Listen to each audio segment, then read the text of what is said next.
What's up guys? Welcome back to my channel. So dito guys, papakita lang natin paano mag-register dito sa involuntary loss of employment guys. And renewal na rin guys. So from previous vlog natin guys, meron na tayong video dyan paano mag-register. So i-update lang natin dito. At the same time guys, process of renewal. Kasi from previous year, meron na tayong ginawa. So ngayon guys, after 1 year, so andito na naman tayo for renewal. So bali guys, tong video na to is renewal at the same time guys, it's almost common for new registration. So just go to the Google guys. Then nandito na nga tayo sa webpage ng involuntary loss of employment. Click lang natin to guys. Then involuntary loss of employment, subscribe here guys. So subscribe here.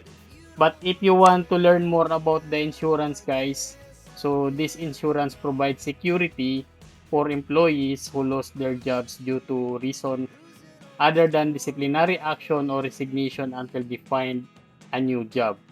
So to learn more about this insurance guys, pwede nyo itong i-download.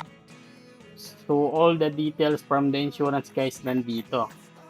Ito nga yung involuntary loss of employment. Then meron dito mga details guys, okay, merong English at Tagalog. And other language also guys is available.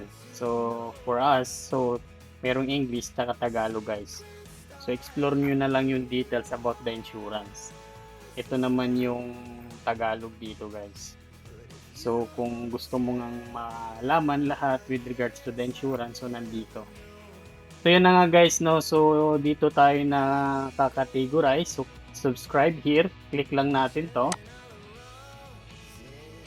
So after that guys, nandito na tayo sa next page. Then click the non-registered in more.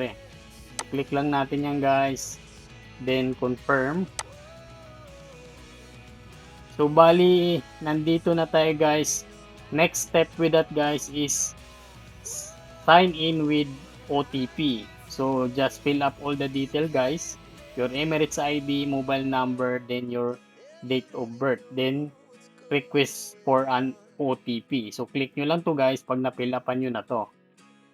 So bali ito na nga yun guys, okay, your verification code has been sent to your mobile number. Then submit guys. So ito na nga yun guys, no, since na renewal na, madali na lang yan guys. Actually, ito na lang yung ano natin, yung renewal payment mo, which is 63 dirhams pa rin, same from previous. So category A pa rin guys, same. Then just click OK. Then bali guys, after that, kasi naka-fill up naman all the details dyan, i-renew mo lang. So confirm mo lang to, then click mo lang din to. So bali ito yung details ngayon from 2024 to 2025. So 1 year. Covered siya guys for 1 year.